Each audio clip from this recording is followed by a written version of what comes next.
Pai querido, nós mais uma vez nos apresentamos diante do Senhor. Queremos agora clamar pelo sangue do Cordeiro, pelo sangue de Cristo sobre as nossas vidas, Pai.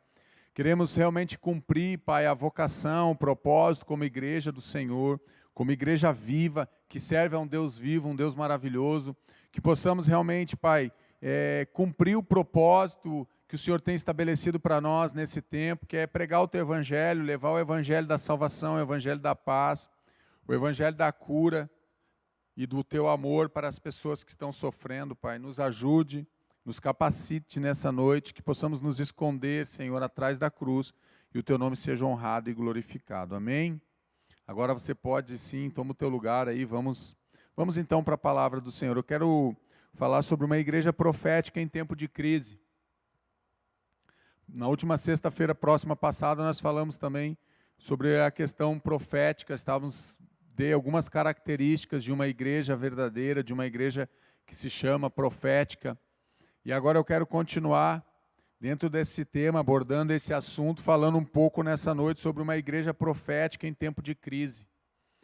Crise, nós temos vivido crise. A crise é uma oportunidade, como está lá no dialeto chinês, uma oportunidade de crescimento, de aperfeiçoamento, de melhorar, de avançar.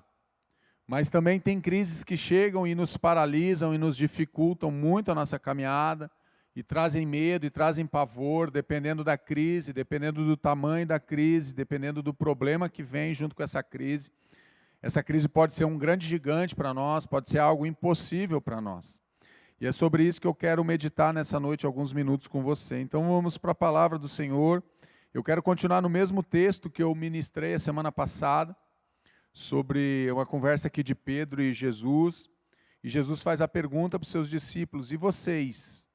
O contexto aqui, eles estão falando de Jesus, estão apresentando Jesus, e alguns estão perguntando, é ele Elias? Quem é ele? Quem é esse homem? É um grande profeta que se levanta em Israel, e daí Jesus chega e pergunta para os seus discípulos: e vocês, quem diz que eu sou? E ele faz essa pergunta para os seus discípulos, perguntou ele: quem vocês dizem que eu sou? Simão Pedro respondeu: tu és o Cristo, o Filho do Deus vivo. Respondeu Jesus: feliz é você, Simão, filho de Jonas, porque isto não foi lhe revelado por carne ou sangue, mas por meu Pai que está no céu. Então ele está declarando aqui a verdade absoluta. O que Pedro faz aqui, ele declara uma verdade absoluta: olha, tu és o Cristo, o Filho do Deus vivo. Tu és o Cristo, tu és aquele que deveria vir e veio, e está agora aqui conosco, e tem realmente nos ensinado a viver com Deus, tem nos ensinado os princípios do reino, tem nos ensinado a palavra de Deus. Tu és o mestre, tu és rabi, e nós estamos contigo. Então ele vai falar também de uma filiação divina. Quando ele diz: tu és o Cristo, o Filho do Deus vivo, Pedro está dizendo para os discípulos que estão ao lado dele, e para o próprio Jesus, ele declara que Jesus tem uma filiação divina. Ele está dizendo: olha, tu és filho do Altíssimo, tu és filho realmente de Deus, porque para fazer o que o Senhor faz, as obras que o Senhor tem feito, os milagres que o Senhor tem feito, o bem que o Senhor tem feito, alcançando tantas pessoas, e ali Pedro poderia enumerar vários milagres de Jesus. Ele vai dizer: só quem é divino, só quem tem essa filiação divina de Deus, pode fazer tudo que o Senhor tem feito aqui na terra. E esse nome é Jesus. Jesus é o Filho realmente de Deus, Ele é o Cristo, Ele é o Verbo encarnado, Ele é a luz do mundo, Ele é o sal, nós somos o sal da terra, mas Ele é a luz do mundo, Ele é o caminho que nos conduz para a eternidade. Continuando ainda em Mateus 16, 18, 19, e eu lhes digo que você é Pedro. Agora Jesus está falando com ele, dizendo: e sobre esta pedra edificarei a minha igreja. A igreja é de Jesus Cristo, foi Ele que deu a vida pela igreja, então a igreja é de Jesus Cristo, e as portas do Hades, ali do inferno, não poderão vencê-la, e eu lhes darei as chaves do reino dos céus. O que você ligar na terra terá sido ligado nos céus, e o que você desligar na terra terá sido desligado nos céus. A igreja, então, é de Jesus Cristo. A gente precisa entender isso e ficar muito claro para mim e para você. Nós não podemos ter dúvidas quando nós falamos da igreja, e nós somos a igreja não é esse templo. A igreja não é esse templo aí que você congrega aí na tua cidade, a igreja é você, nós somos o templo do Espírito Santo. Nós somos a igreja do Senhor. Então essa igreja, que é a igreja de Jesus, ela é uma igreja que está viva, por quê? Porque ela se movimenta. É a igreja que anda, a igreja que corre, a igreja que pega ônibus, a igreja que anda de Uber, a igreja que vai no mercado, a igreja que vai na farmácia. Nós somos a igreja de Jesus Cristo. Então o dono da igreja é o Senhor Jesus Cristo. Ele é quem morreu pela igreja, Ele é que deu a vida pela igreja. Ele é que deu a vida pelas pessoas, é Ele que então decide realmente dizer essa frase. Ele diz sobre esta verdade, que eu sou o Cristo, o Filho do Deus vivo, que eu tenho uma filiação divina. Sobre essa verdade eu vou edificar a minha igreja. Em cima dessa verdade, em cima dessa rocha inabalável, em cima dessa pedra, Pedro, eu vou edificar a minha igreja e as portas do inferno não prevalecerão contra a igreja. As portas do inferno podem até se levantar, o inferno inteiro pode até se levantar. E muitas pessoas dizem, pastor, eu estou vivendo quase um inferno dentro de casa. A minha casa é quase uma filial do inferno. Todo dia tem briga, todo dia tem confusão, todo dia tem descontentamento, todo dia tem um espírito de confusão, de loucura, de gritaria dentro da minha casa.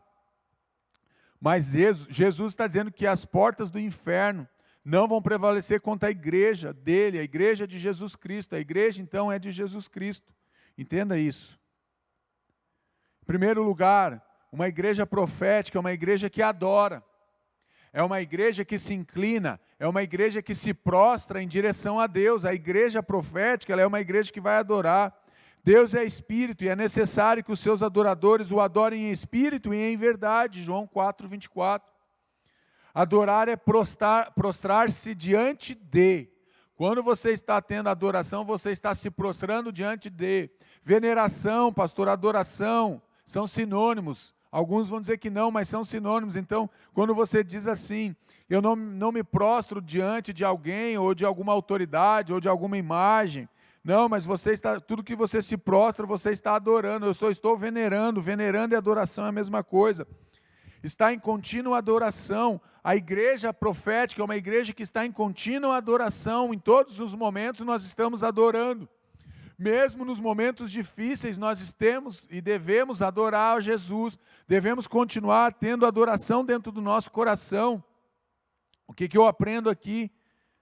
Que Deus busca adoradores que o adorem em espírito e em verdade.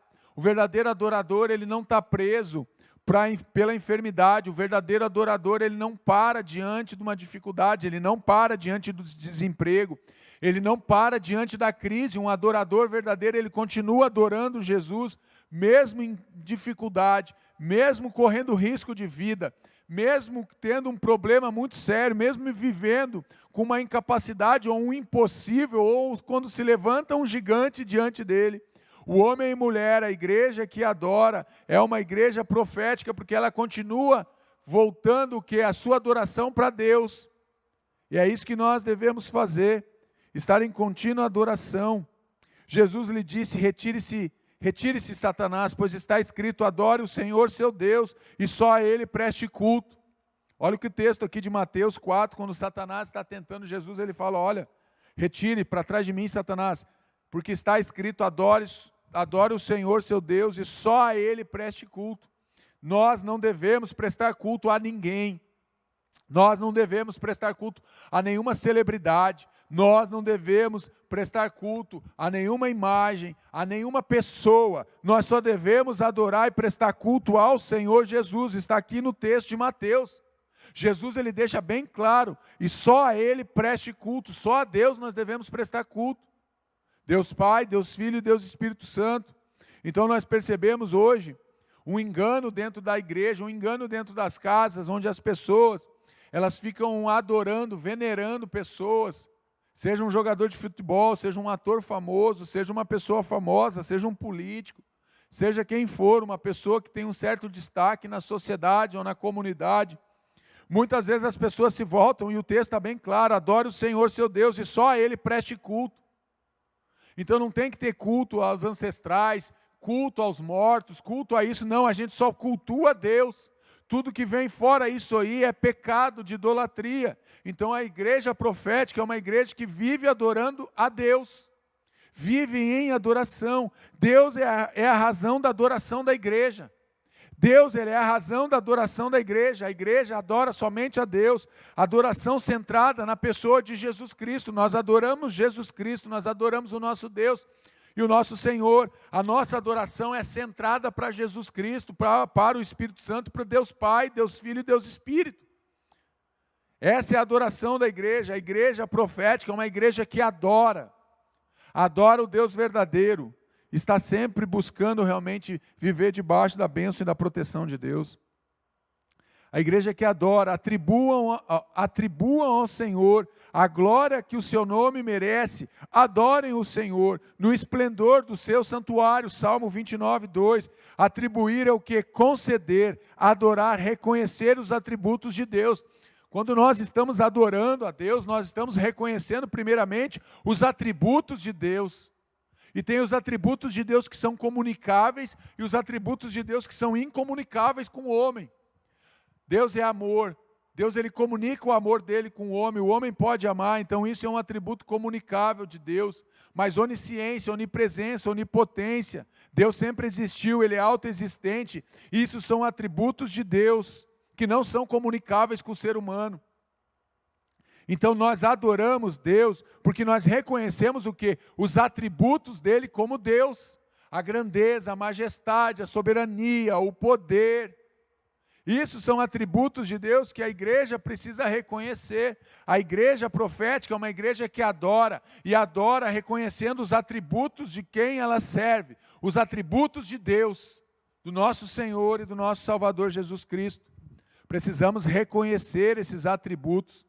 Os grandes atributos de Deus, para sim sermos a igreja que adora, uma igreja que adora em tempo de crise, é uma igreja que reconhece os atributos do Senhor, reconhece a grandeza e a majestade de Jesus. Em segundo lugar, a igreja profética é uma igreja que tem um testemunho vivo, então é uma igreja que adora, que está sempre adorando, é uma igreja que reconhece os atributos de Deus. Essa é a igreja profética, mas a igreja profética também ela tem um testemunho verdadeiro, ou seja, ela tem um testemunho vivo daquilo que Jesus fez e daquilo que Jesus faz na vida da igreja e do povo. Portanto, não se envergonhe de testemunhar do Senhor. Olha o que Paulo está falando aqui em Timóteo. Portanto, não se envergonhe de testemunhar do Senhor, nem de mim, que sou prisioneiro dele, mas suporte comigo os meus sofrimentos pelo Evangelho, segundo que o poder de Deus que se aperfeiçoa. Então, revelar ao mundo que Jesus está o quê? Vivo. Nós precisamos revelar ao mundo que Jesus Cristo está vivo. A igreja profética, então, ela tem um testemunho vivo, é um testemunho verdadeiro. Nós, as nossas atitudes, a nossa vida, o nosso testemunho diário, seja dentro da nossa casa, seja no nosso trabalho, seja onde nós estamos, o nosso testemunho precisa revelar que Jesus Cristo está vivo. E a pergunta que cabe nesse momento, o nosso testemunho tem sido um testemunho vivo? Temos demonstrado, as pessoas que estão ao nosso redor, elas veem em nós o Jesus Cristo, e segundo, se elas veem em nós, elas veem um Jesus vivo. O nosso testemunho é um testemunho que transforma o ambiente, porque a igreja profética, ela tem um testemunho verdadeiro, ela tem um testemunho vivo, ela vai ter um testemunho que é eficaz. E não apenas por palavras, porque muitas vezes nós queremos convencer alguém por causa das palavras. Mas não é por palavras, e também não somos nós que convencemos as pessoas, é o Espírito Santo de Deus que convence o homem, está lá em João, do pecado, da justiça e do juízo. Quem faz isso, isso é obra do Espírito Santo. Mas o que acontece? Muitas vezes nós falamos tanto de Jesus, falamos tanto do amor de Jesus, mas nós não vivemos esse amor. Então o nosso testemunho é um testemunho morto, não é um testemunho de um Jesus vivo, que testemunha para as outras pessoas. Precisamos ter um testemunho vivo de Jesus, revelar ao mundo, revelar às pessoas, revelar para a sociedade, revelar na nossa cidade, nos nossos relacionamentos, que nós temos um testemunho vivo, porque o nosso Deus é vivo, porque o nosso Jesus está à direita de Deus Pai, Ele está vivo. Precisamos dar um testemunho do amor de Deus para as outras pessoas. Poder de reconciliação. O nosso testemunho, além de testemunhar que Jesus está vivo, esse testemunho vai produzir o quê? A reconciliação no coração das pessoas. Não me envergonho do Evangelho, porque é o poder de Deus para a salvação de todo aquele que crê, primeiro do judeu e depois do grego. Olha que Romanos 1,16 vai dizer, que texto maravilhoso. Paulo vai dizer, eu não me envergonho do quê? Do Evangelho, porque o Evangelho é o poder de Deus para a salvação das pessoas. O poder de Deus é manifestado através do Evangelho. Então, se eu tenho um testemunho vivo, de um Evangelho vivo, eu vou testemunhar o quê? Das grandezas de Deus. Então eu vou testemunhar da salvação. O Evangelho de Jesus reconcilia o homem com Deus. O Evangelho, a boa nova, o Evangelho da salvação, o Evangelho da paz, ele tem um objetivo que é reconciliar o homem com o próprio Deus. O homem está distante de Deus, o homem está separado de Deus, o homem caminha longe de Deus, o homem decide abandonar o cuidado de Deus, o homem é expulso do jardim, o homem ele sai andando sem Deus, o homem tenta construir uma torre, o homem tenta construir a sua vida sem Deus, o homem ele se aparta de Deus. O que Jesus vem fazer? Ele vem reconciliar esse homem novamente com Deus. O homem ergue torres, Deus quer que erga altares, mas nós queremos erguer muitas vezes torres. Através da cruz, tudo isso se torna possível. O Evangelho ele vai reconciliar o homem com Deus, através do quê? Da obra salvadora de Jesus na cruz. Então, o Evangelho é exposto, é pregado através do sacrifício de Jesus. Então, a cruz torna possível o quê? A reconciliação. Sem Evangelho, sem cruz, sem derramamento de sangue, sem sacrifício de Jesus, não teria reconciliação. A reconciliação, então, ela se faz possível quando? Quando nós entendemos e compreendemos a morte de Jesus e o seu sacrifício. Entenda isso. O teu testemunho, o meu testemunho precisa ser vivo, precisa ser eficaz, precisa ser verdadeiro, precisa impactar as pessoas, precisa transformar o ambiente. O nosso testemunho precisa transformar o ambiente.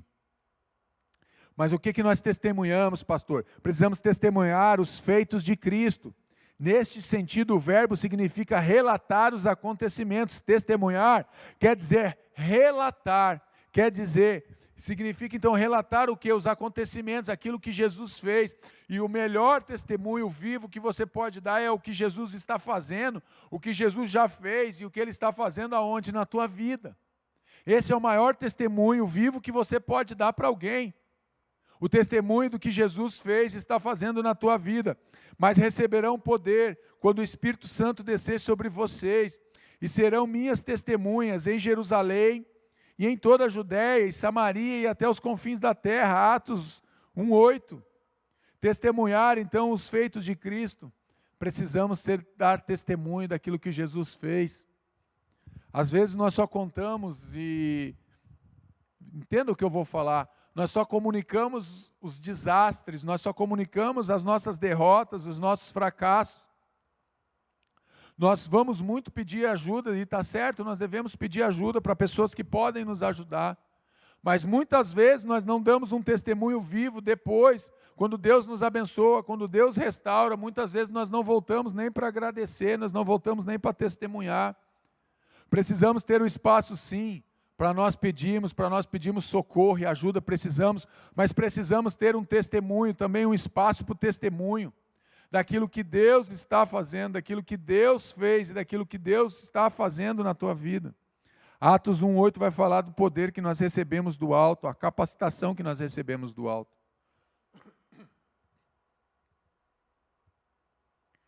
Terceiro lugar, precisamos ensinar a palavra.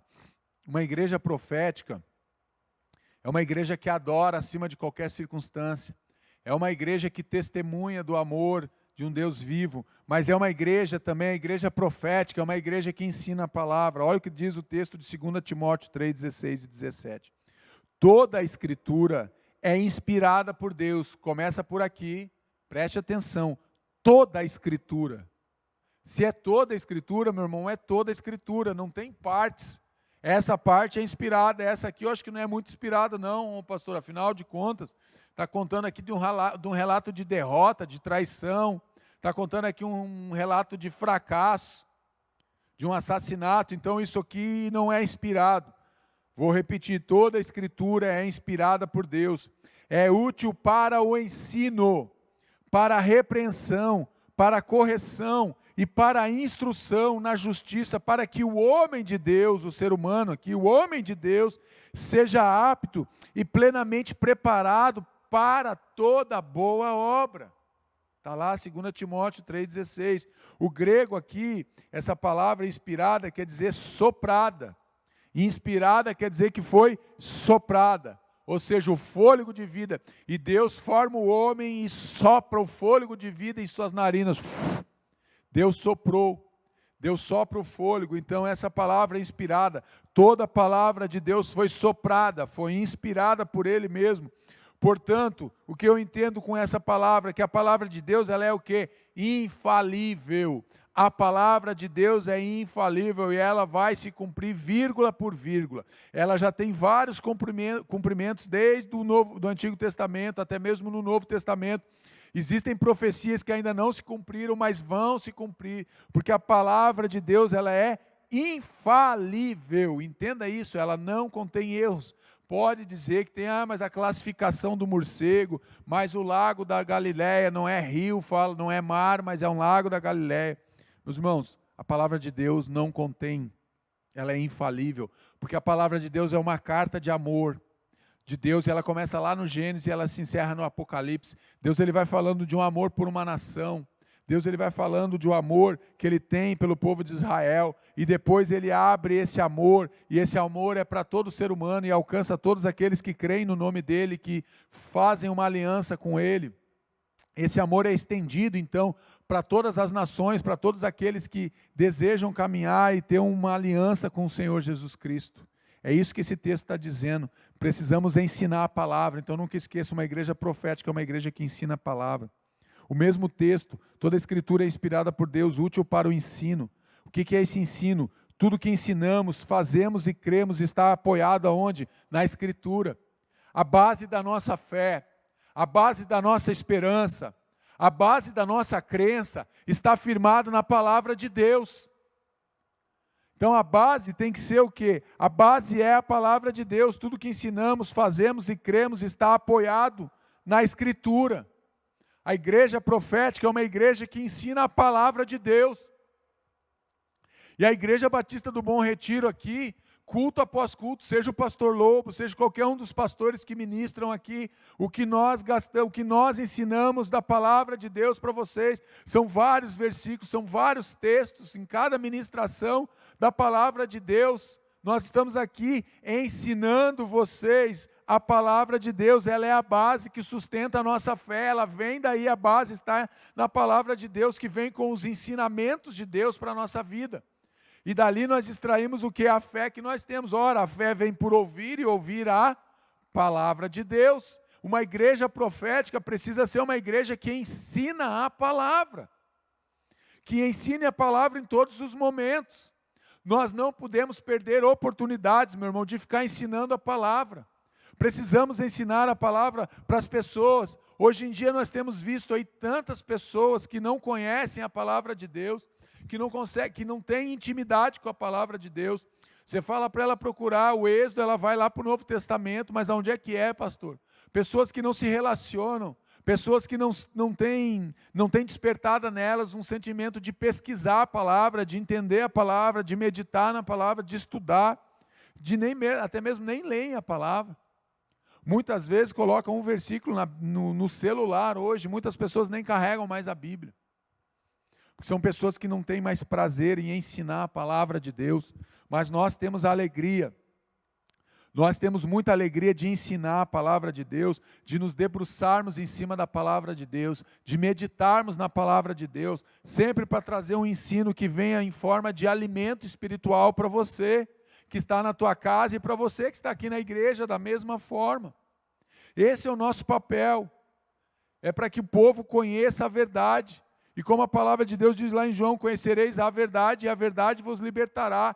quem vai trazendo liberdade para as nossas vidas é a palavra. Então, quanto mais eu conheço a palavra de Deus, quanto mais íntimo eu sou da palavra de Deus, quanto mais eu busco ensinamento dentro da palavra de Deus, mais eu vou sendo livre do que dos meus pecados, mais distante do pecado eu quero ficar. Porque eu conheço a palavra de Deus, porque a palavra de Deus ela está dentro do meu coração, ela precisa estar dentro do teu coração também. Precisamos ensinar a palavra. Mas a palavra também, ela vai indicar o quê? A direção. A palavra de Deus, então, ela é inspirada, ela é útil para o ensino, mas também para a repreensão. A palavra de Deus, ela vai ter uma direção, ela indica uma direção para a gente. Lâmpada para os teus pés é a tua palavra, Senhor, e luz para os meus caminhos. Salmo 119, 105. A palavra de Deus, ela é lâmpada para os nossos pés. Ela indica o que? Uma direção. Ela indica para onde nós estamos indo, ou para onde nós devemos ir, mas muitas vezes nós vamos na contramão do que a palavra ensina. Nós queremos ir na contramão, então nós não queremos seguir o ensinamento, ou a indicação, ou a direção da palavra de Deus. Repreensão, a palavra de Deus sinaliza. Então a palavra de Deus, ela vai sinalizar, ela vai indicar. Ela está sempre sinalizando. Você sabe quando você está numa autopista aí dirigindo o teu carro, ali tem placas, velocidade 60, 80 por hora, curva acentuada à direita, curva à esquerda, depressão na pista, pista escorregadia. O que aquela sinalização está te indicando? Está te indicando que é a velocidade que você deve seguir. Mas muitas vezes nós aumentamos a velocidade, pista escorregadia, e você quer continuar aumentando. Então a palavra de Deus, ela vai sinalizar a direção para nós, indica a direção correta para os seus filhos. A palavra de Deus, ela vai indicar o quê? A direção correta para quem? Mas para quem é filho. Quem não é filho de Deus não entende a palavra de Deus, a palavra de Deus não tem autoridade sobre a vida dela, porque ela não acredita na palavra de Deus, muitas vezes não acredita nem em Deus.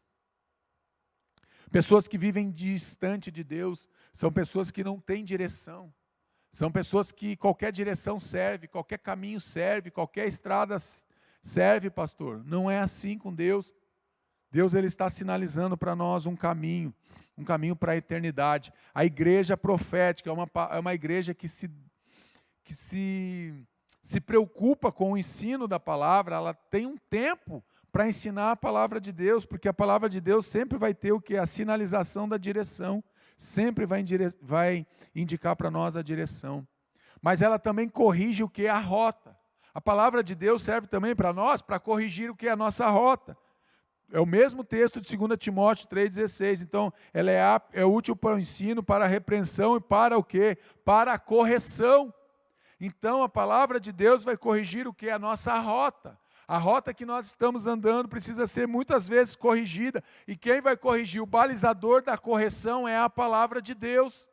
Correção é restaurar a retidão no coração do homem. A palavra de Deus vem para restaurar o que? A retidão dentro do meu coração, dentro do teu coração. Por que isso, pastor? Porque nós nos envolvemos com o pecado. Porque nós nos envolvemos com práticas e coisas erradas, com relacionamentos errados. Então isso vai roubar o quê? A retidão. O que é retidão? Algo reto. Então ela vem para restaurar a retidão no coração do homem. O homem se engana. A Bíblia diz que o coração do homem é enganoso.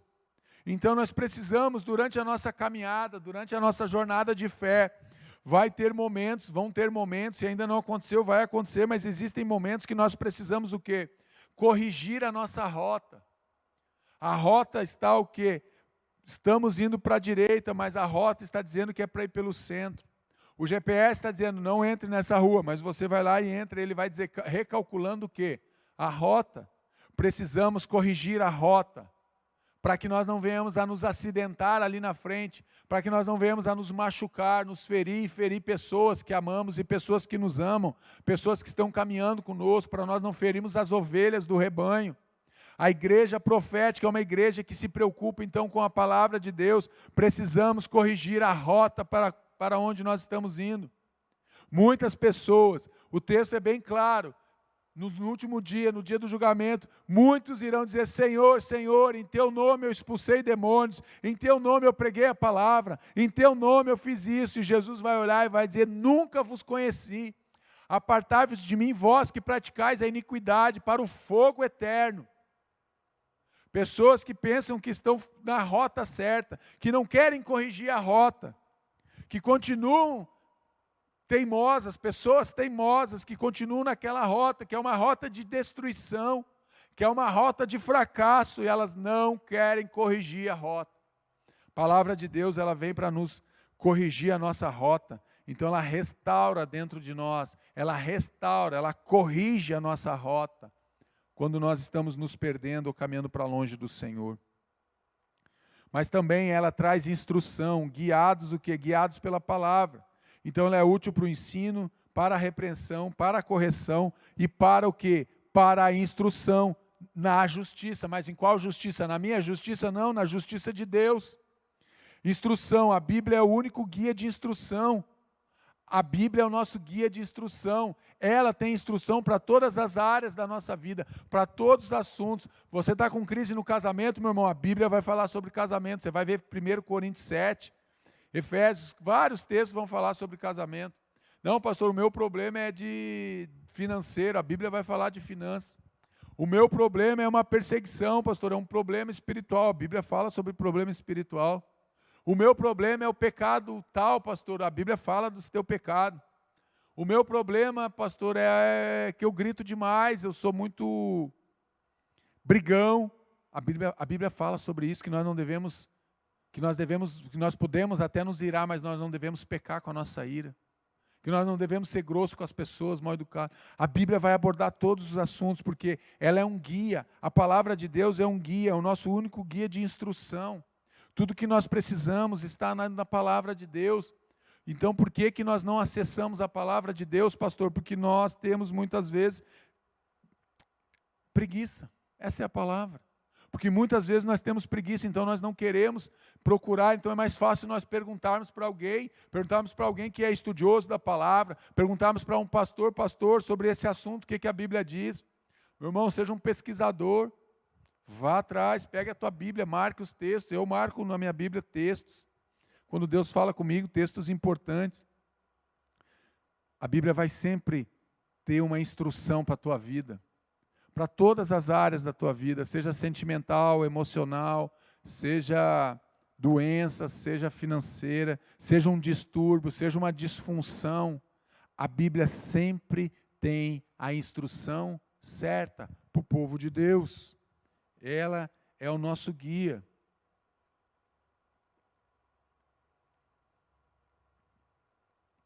Que nos dá instrução. Para que a instrução, pastor? Para que corrigir rota, pastor? Para que a gente não se fira, para que a gente não venha ferir as outras pessoas. E nos ferindo também ferimos muitas vezes pessoas que nos amam. É para isso. A Bíblia também é uma maturidade, traz o que é a maturidade espiritual, continuando no 2 Timóteo 3,17, para que o homem de Deus seja apto e plenamente preparado para toda boa obra. A Bíblia também vai trazer o que? Maturidade espiritual, estar apto, maturidade para lidar com as adversidades.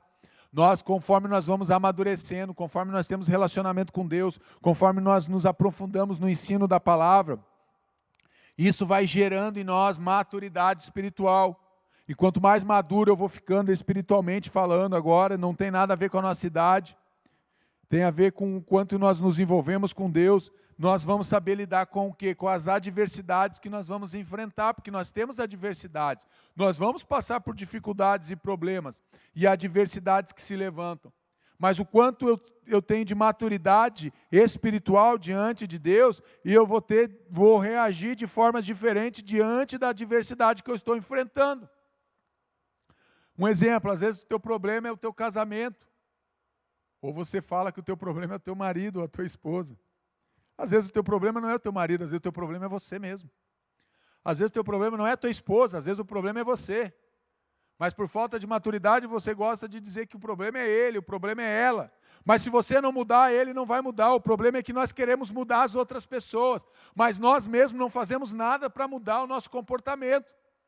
Mas esperamos que o outro mude. Sempre queremos que a outra pessoa mude. Ela tem que mudar, pastor. Ele precisa mudar. Meu irmão, seja você a mudança dentro da tua casa. Seja você o homem e a mulher de oração dentro da tua casa. Seja você o homem e mulher que estude a palavra de Deus dentro da sua casa. Se ninguém mais está estudando, estude você. Se ninguém mais está orando, ore você. Se ninguém mais está jejuando, jejue você. Tenha maturidade espiritual para lidar com as circunstâncias, com as adversidades que você vai enfrentar. Todo mundo enfrenta. Todo mundo enfrenta adversidade. Algum momento da nossa vida, um gigante tenta se levantar para nos parar, para botar medo no nosso coração. Não vai dar para conquistar ali aquela terra, é dos anaquins, é de gigantes. Eu conheço o meu Deus a quem eu sirvo, ele derruba gigantes. O gigante pode se levantar, mas Jesus derruba. Preparado na palavra, para que o homem de Deus então seja apto, plenamente preparado para toda boa obra. Nós precisamos estar preparados.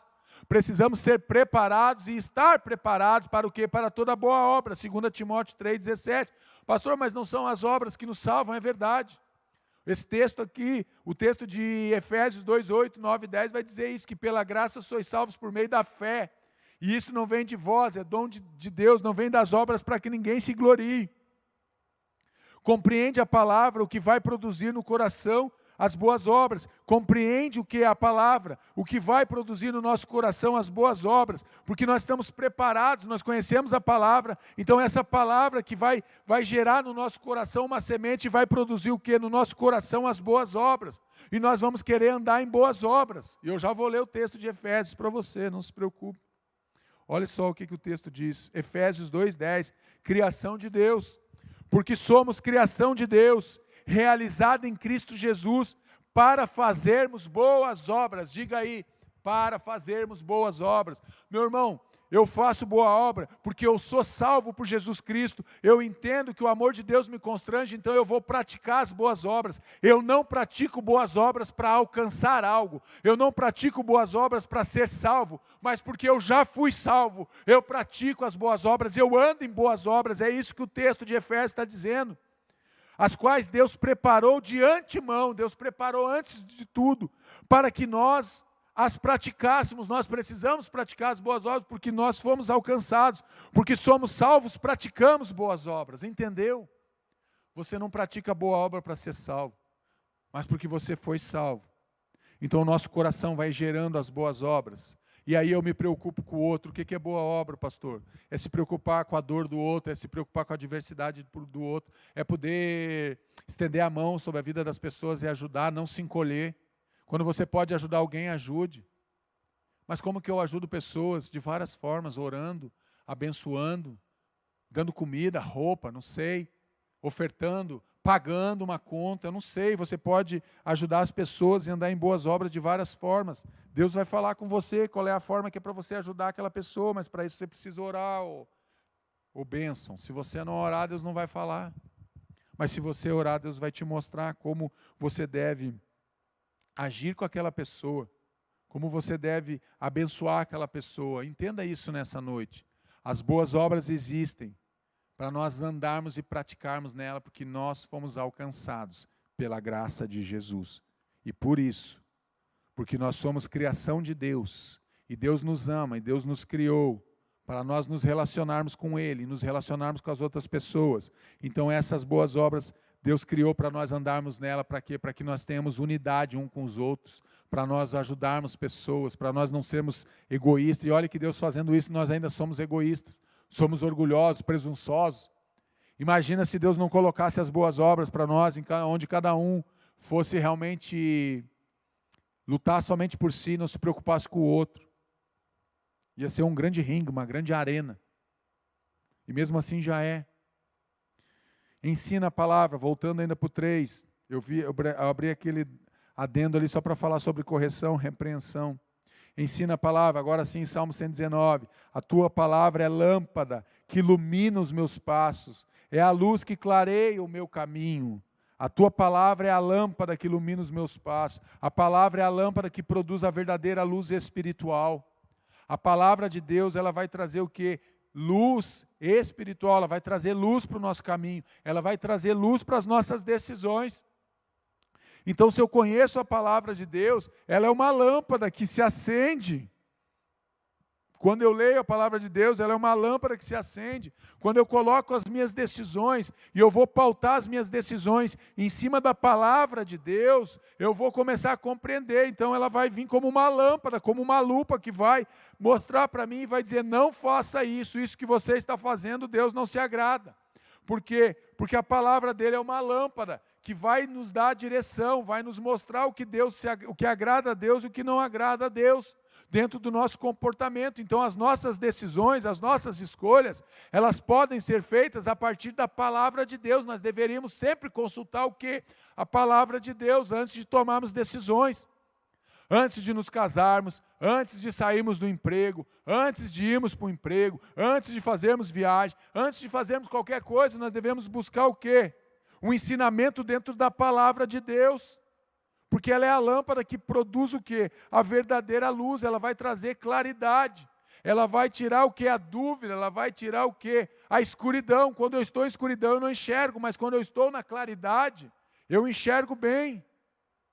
A palavra de Deus então nos ensina, porque ela é uma lâmpada que se acende para o nosso caminho. Pois a palavra de Deus é viva e eficaz, é mais afiada que qualquer espada de 2 gumes. Ela penetra até a ponto de dividir alma e espírito, juntas e medulas, e julga os pensamentos e as intenções do coração. Hebreus 4,12. Olha o poder da palavra de Deus. A palavra de Deus tem a capacidade de examinar o homem.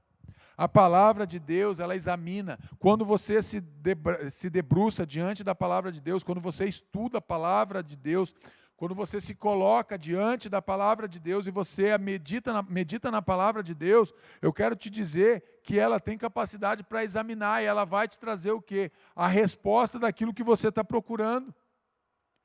Ela vai te dar a direção para solucionar esse problema. Ela vai dizer, se afasta da mulher adúltera, se afasta desse pecado, pare de falar mal dos outros, pare de entristecer o Espírito Santo. Pare de enganar as pessoas, pare de viver na mentira, pare de trair, pare de adulterar, pare de enganar, adore a Deus. Ela sempre vai nos chamar para arrependimento, a palavra de Deus sempre vai nos chamar para retornarmos para Deus, é isso que ela está falando. Então a palavra de Deus tem a capacidade de trazer o quê? Examine-se, lembra lá em 1 Coríntios 11 que a gente lê no dia da ceia, examine-se pois o homem a si mesmo, e depois coma do pão e beba do cálice. Examinar, a palavra de Deus vai trazer o que? Essa luz, para que nós possamos examinar o nosso coração, as intenções do nosso coração, aquilo que está dentro do nosso coração. E por fim, a igreja profética é uma igreja que se move na adoração. A igreja profética, ela é uma igreja que ela precisa se mover em adoração, adoração a Deus. Ela é uma igreja que não se cansa de adorar, é uma igreja que vive a adoração como algo, sendo um estilo de vida. Adorar a Deus não apenas com canções, também com canções, mas com expressão de vida, com atitudes de vida, isso é adoração. Eu adoro a Deus quando eu ajudo alguém também. Adoração, então, é uma igreja que se move em adoração. A igreja profética é uma igreja que adora a Deus. Adoração centrada na pessoa de Jesus Cristo, sempre é a nossa adoração. A igreja profética, a adoração dela é centrada numa pessoa, Jesus Cristo, o Filho do Deus vivo, conforme Pedro falou lá em Mateus 16, quando nós começamos essa ministração. Tu és o Cristo, o Filho do Deus vivo. A igreja profética se move em adoração, e a adoração dela é centrada em Jesus Cristo, na pessoa e na obra de Jesus Cristo. Reconhece o quê? Os atributos de Deus. A igreja profética, a igreja que vive em adoração, ela vai reconhecer os atributos de Deus. Precisamos reconhecer os atributos de Deus. Adore ao Senhor. A igreja profética, então, é uma igreja que se move em adoração. É uma igreja que adora, a sua adoração é centrada em Jesus Cristo. Tem um testemunho poderoso, a igreja profética tem um testemunho poderoso da obra de Cristo.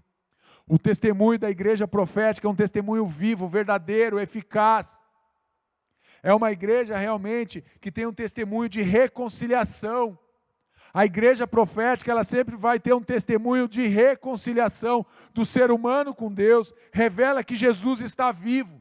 O nosso testemunho precisa revelar que Jesus Cristo está vivo. Uma igreja profética é uma igreja que adora, mas é uma igreja que testemunha que Jesus Cristo está vivo, que vai voltar. Essa é a igreja profética.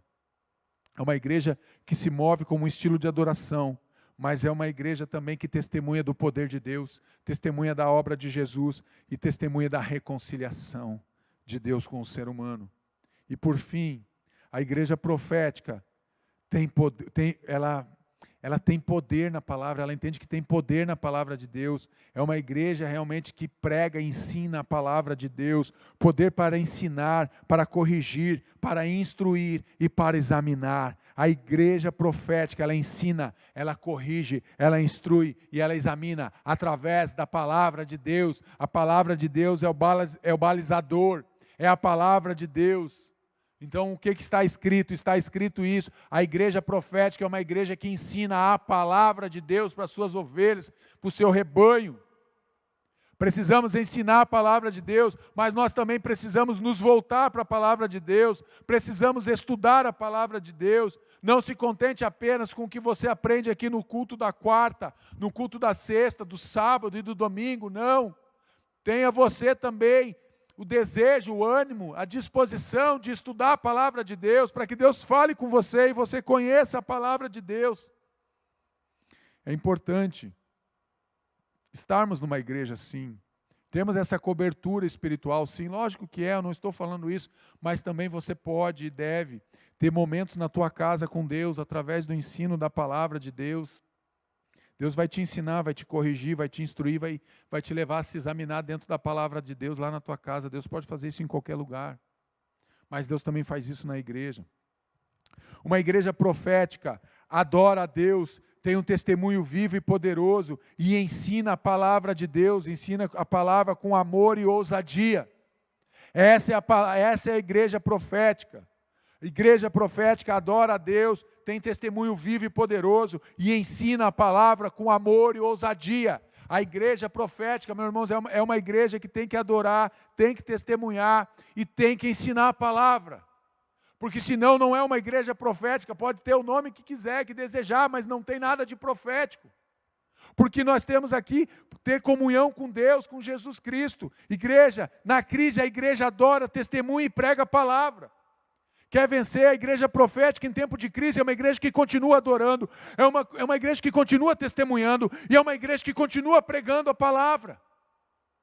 Mesmo em tempo de crise, transmitir o evangelho vivo através da adoração, são inseparáveis no crescimento do reino. Adoração, testemunho vivo e ensino da palavra, isso é o que? São inseparáveis, esses 3 itens são inseparáveis para o crescimento do reino. Se você quer saber qual igreja você está, pastor, a igreja que eu estou é a igreja certa. Igreja profética em tempo de crise. Se a igreja deixa claro que Jesus é o fundamento, Senhor, Salvador, o cabeça, é uma igreja certa. Se a igreja é uma igreja que a adoração é centrada em Jesus Cristo, que tem um testemunho vivo e que ensina a palavra, é uma igreja certa. Independente da placa que esteja lá, meu irmão. Entenda isso. Essa noite é a noite que Deus falou com você. Eu sei que Deus falou com você. Eu sei que Deus falou e Deus está te chamando e está levantando agora homens e mulheres que sejam homens e mulheres adoradores. Se levante como um adorador dentro da tua casa. Se levante agora também como um testemunho vivo e verdadeiro do que Deus está fazendo. Se levante aí no teu lugar. Se levante aí desse sofá, meu irmão. Largue esse sofá.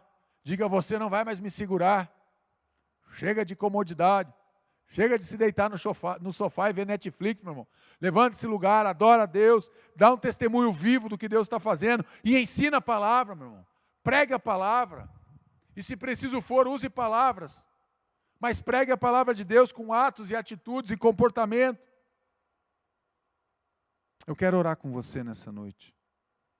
Uma igreja profética em tempo de crise, ela não fica parada no tempo de crise. A igreja profética adora, testemunha e ensina a palavra de Deus. Feche teus olhos, coloque a mão aí no teu coração.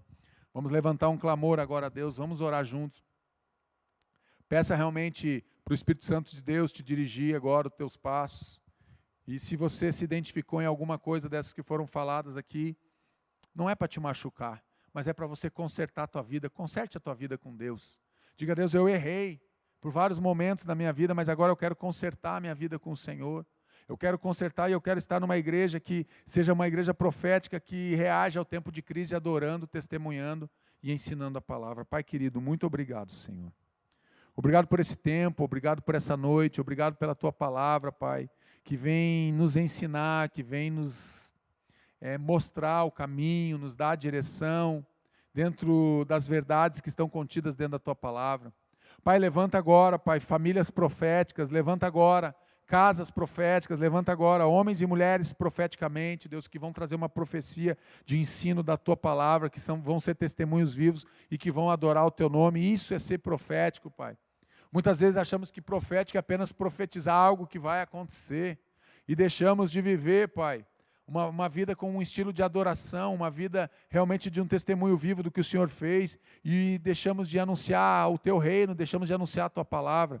Pai, abençoe cada casa, abençoe as famílias, abençoe agora a Igreja Batista do Bom Retiro, abençoe o teu povo nessa noite, Pai, que possamos realmente ser uma igreja profética, uma igreja que adora o Senhor acima de tudo e de todos e de todas as coisas, uma igreja que tem um testemunho vivo e verdadeiro de Jesus Cristo, da cura e da restauração e da libertação de Jesus Cristo, mas também uma igreja que ensina com amor, com ousadia, com fé, com esperança o caminho da salvação.